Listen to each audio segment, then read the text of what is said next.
Let's go. Move it, weave it.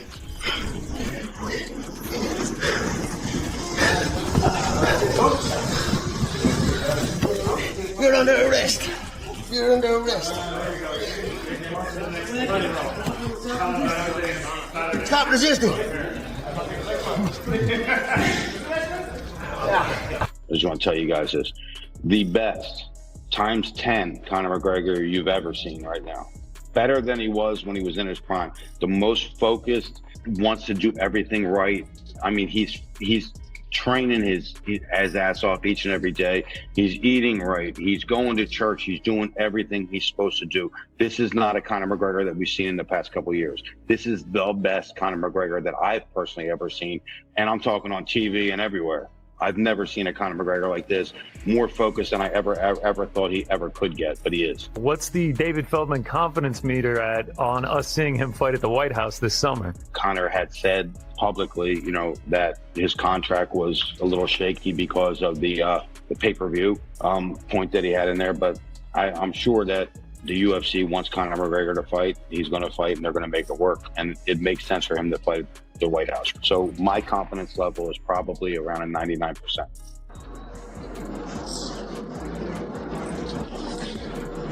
Push up.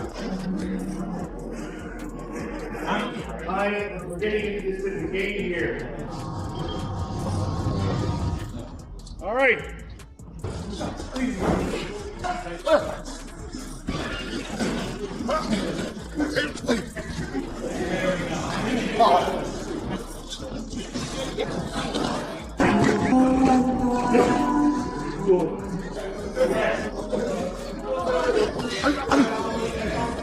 My strong rockets.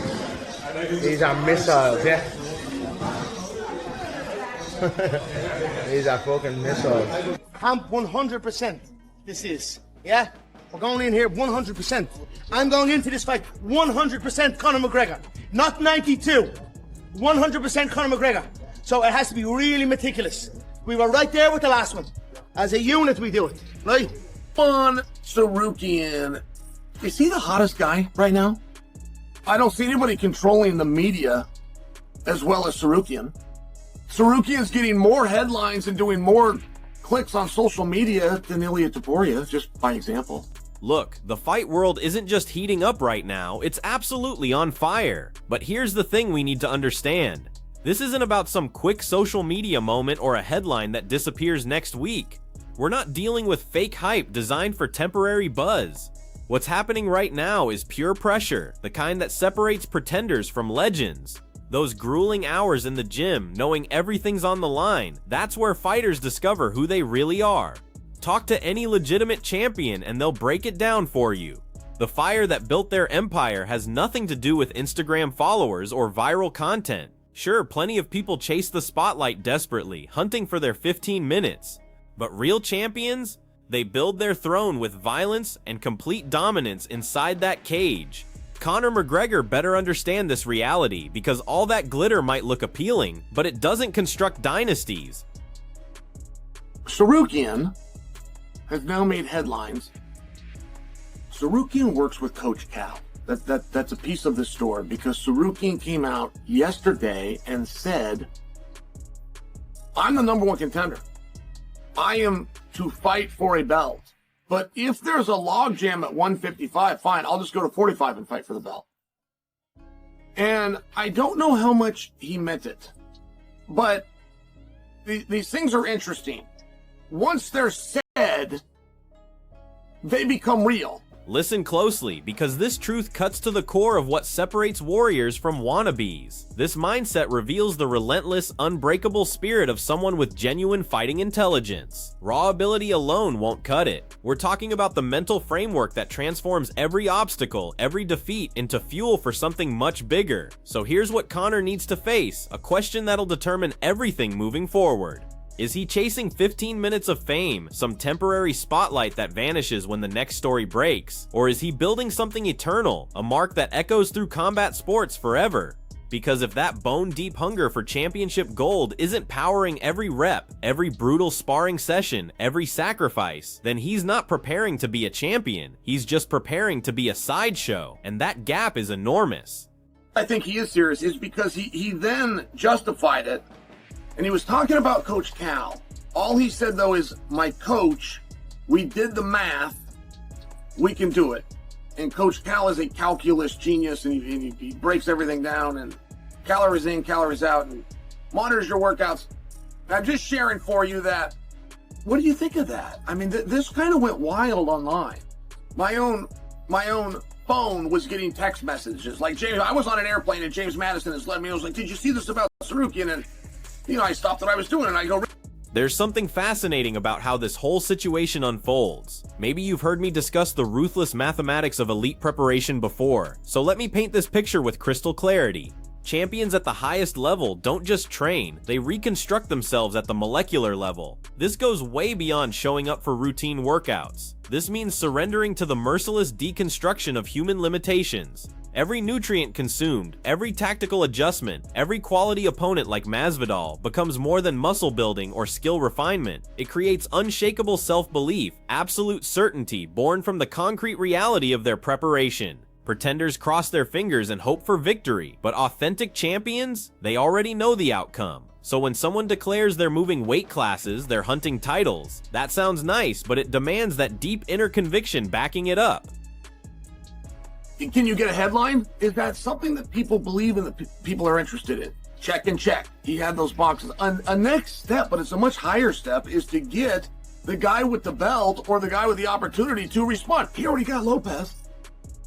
I imagine we're going to hear from Volkanovski anytime now.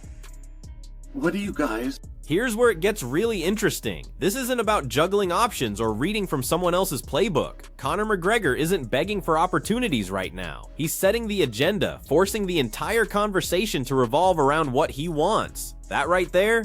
That's championship level thinking. He's not just seeking a fight, he's controlling the story. He's strategically mentioning names like Masvidal with purpose, using endless hours of invisible preparation and unbreakable determination. This pressure point is where most fighters break, where their will crumbles. Real champions either rise from those flames or they get completely exposed.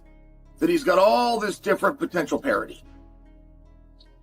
But that doesn't answer the question on what you think about that, because in many ways, does it solve a problem? Sure it does. We acknowledge in this sport, Arman is the number one contender. We acknowledge in this sport that Arman should be fighting for a world title.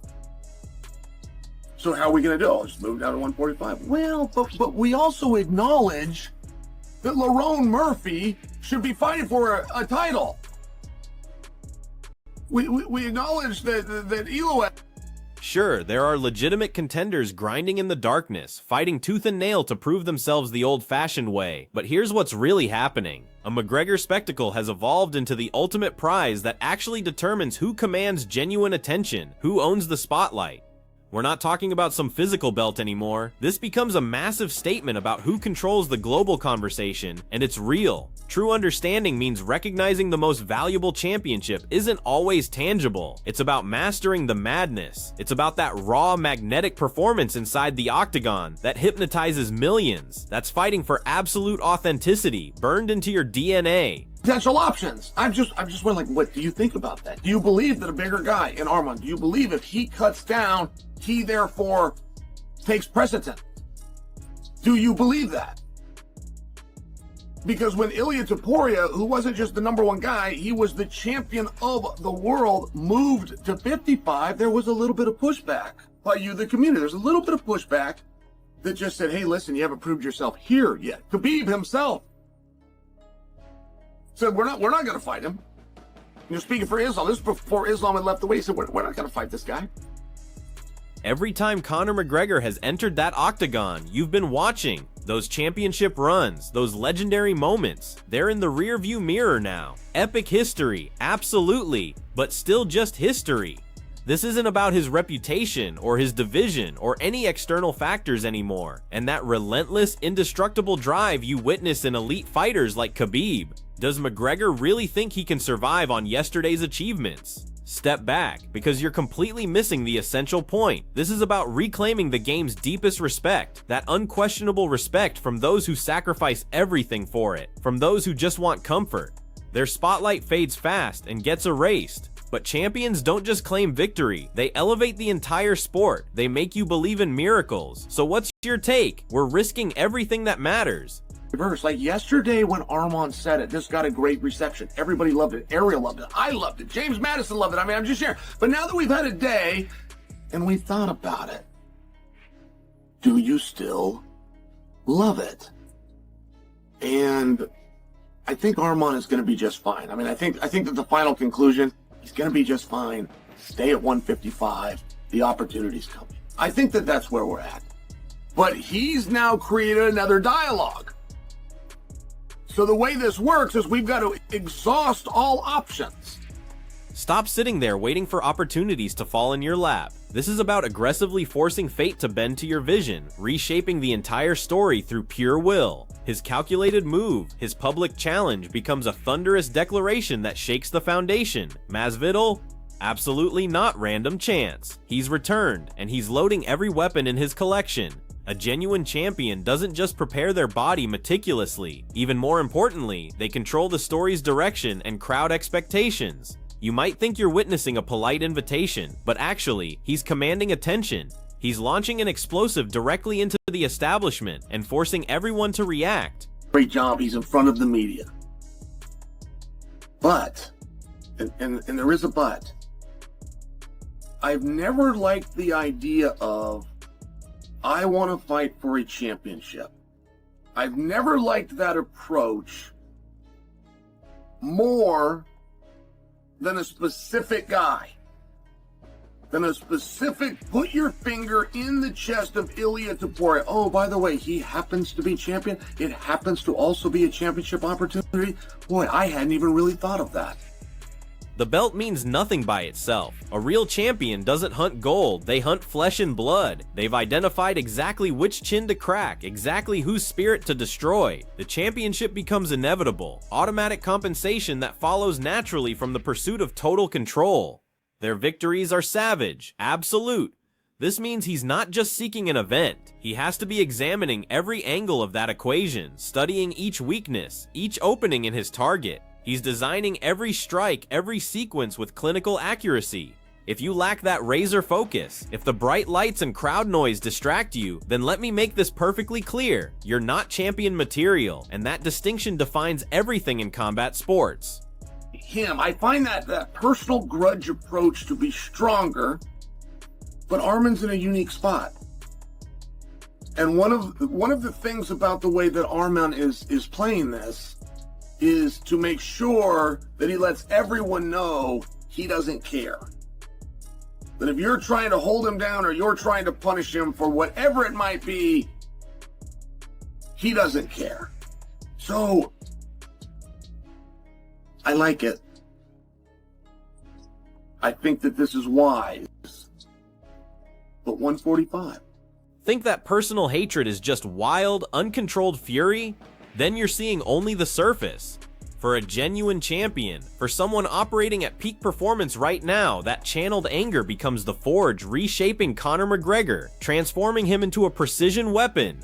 This confrontation naturally transcends the simple boundaries of competition and requires absolute, unfiltered violence. An adversary like Masvidal might depend on his street fighting instincts. But the Hurricane, the one who stays ice cold and completely focused while everything burns around them, that's who claims the gold tattoo, that essential truth into your memory. Pay attention, because what's the most important takeaway from this entire conversation about fighting? It's not about whatever shiny prize they might capture. It's about something much deeper, something that burns in a warrior's soul long before the devastating impact of your doomed opponent connects. You need to grasp this core reality. Authentic champions aren't chasing hardware, they're hunting human beings. They're writing immortal legends through every imaginable trial. They remain unmoved by chaos, because that's exactly where real unbreakable power gets forged.